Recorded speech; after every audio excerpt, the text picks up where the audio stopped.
And I think that is very welcome because this shoe, as you know, for myself, works fine, works actually very well, but only...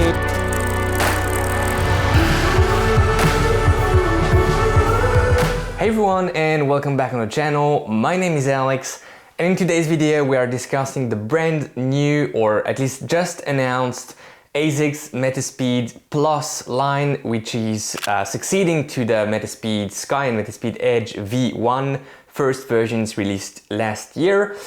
These shoes were presented yesterday in Malaga, Spain, and we are taking a closer look.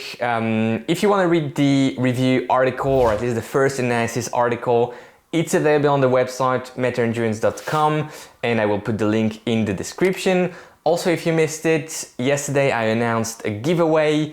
You can win a pair of Nike Strixfly. I will put the link to that video here, upper right hand corner. Don't hesitate, enter the giveaway, and maybe you will win a pair of Nike Strixfly. But let's come back to Asics and the new Metaspeed Plus line. We have the new Metaspeed Edge Plus and the Sky Plus.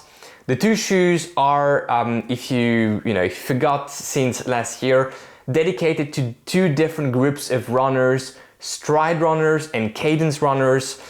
So the stride runners shoe is the Sky Plus, and the cadence runners shoe is the Edge Plus. Basically, the difference between the two groups is not necessarily if you have a longer stride or a higher cadence, but which of the two increases more in proportion to the other at higher paces. So for everyone, cadence and stride increase at higher paces, but for some people stride will increase more, and for some cadence will increase more. And then the two different groups have different gait cycle. The knee drive on stride runners is much bigger, so you have more of that knee movement and vertical push-off, whereas the cadence runners have, of course, shorter strides, less of that knee drive, and most of the time they're also a bit more striking on the heel or midfoot, when stride runners, often, that's not always the case, strike a bit more towards the front of the shoe. Midfoot, forefoot, but that is very individual. At least Asics identified these two groups, and I think it's very, very clever, and I'm very happy to see that they're continuing in this direction to make shoes adapted to the needs of each and every one of us.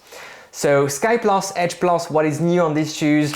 The two shoes come with more Flight Foam Turbo Foam, 4% more on the Sky Plus compared to the Sky V1, and 16% more on the Edge Plus compared to the Edge V1. So, a bit more for the Sky, significantly more foam for the Edge. That is also because the Edge gains 4 millimeters of stack height both in the heel and the forefoot. It comes from a 27-35 stack height, 8 millimeters drop, and now it is at 39-31, 8 millimeters drop as well. And the Sky keeps its 39 in the heel. I have the V1 here, so 39 in the heel, 34 in the forefoot, 5 millimeters drop. That is for V1, and the Sky Plus, so V2 if you want to call it that, has also that same stack height. The main change, and which I think is very, very interesting, is the positioning of the plate, which doesn't change on the Edge Plus. The plate remains at the bottom of the midsole here. The plate shape on the Edge Plus changes. It is a bit more rockered here in the forefoot, a bit more curved in the forefoot, to allow for a better roll from heel to toe, and using a bit more that 8 millimeters drop, to gently, nicely roll on the shoe and go to the toe of phase.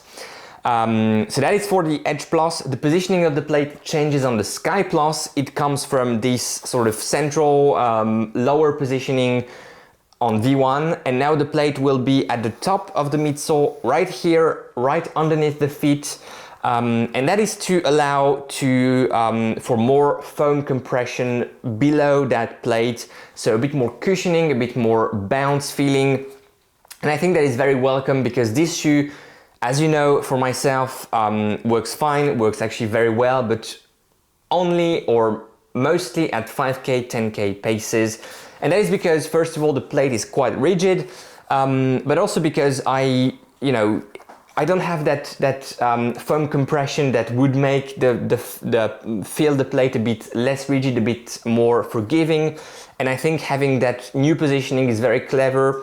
I never envisaged, changing the positioning of the plate in a shoe just to work better for a certain group of runners. Asics did it, and I'm glad they did. I'm looking forward to test it. So I think that's a clever thing. Now, one interesting thing is that they didn't change the stack height on the Sky Plus, but there is 4% more foam. So either the shoe is wider, which I don't think is the case, or the plate is a bit thinner, so a bit more flexible, which I think would be good. And I think that's the explanation. The other reason would be a bit less rubber on the outsole, a thinner layer of rubber. I don't think that's the case either. So I would go for more foam because of a thinner or differently shaped plate also in the Sky Plus. In terms of weight, the two shoes are gaining a bit of weight, but that is because the two shoes have a bit more Flight Foam Turbo foam.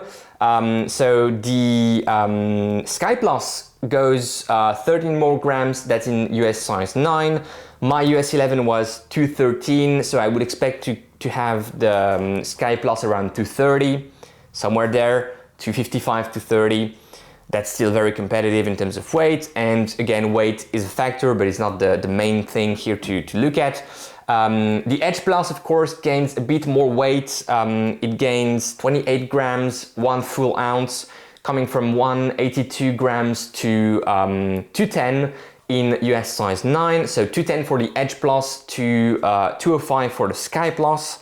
And that is mostly because even though the Edge Plus has a lower stack height, 31 is lower than the 34 on the Sky Plus. So supposedly it should be lighter. It is not, because the plate has a V shape in the forefoot, and I suspect that that specific curve in the forefoot in the Edge Plus adds a bit of plate material and a bit of weight compared to the Sky Plus, despite of having less foam in the forefoot.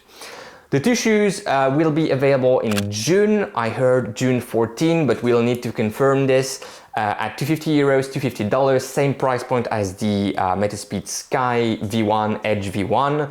I will actually be testing the Edge V1. This is the Sky V1, so I will be testing the Edge V1 in the coming weeks. I'm lucky to have one coming my way, and so we will be able to compare both the Sky and the Sky Plus, and then the Edge and the Edge Plus, and also do some comparisons to see how, for myself, a stride runner, the two shoes work. Is there an impact? Is there no impact?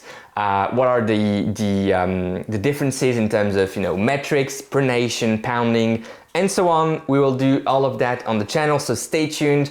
Subscribe if you want to see more of this coming. I heard from athletes that tested the shoes and other testers that the fit is very, very similar, if not identical, to V1. So this means we need to go half a size up on the Metaspeed Plus line. We'll confirm this during the review, but this is my sort of first advice. If you can order it before seeing any review, I would recommend you to go half up like on V1s. I hope you enjoyed this video, this quick analysis, first impression video. Enjoy your run today, enjoy your ride, go check the article on MetaEndurance.com, and yeah, take care guys, I'll see you in the next one, bye bye.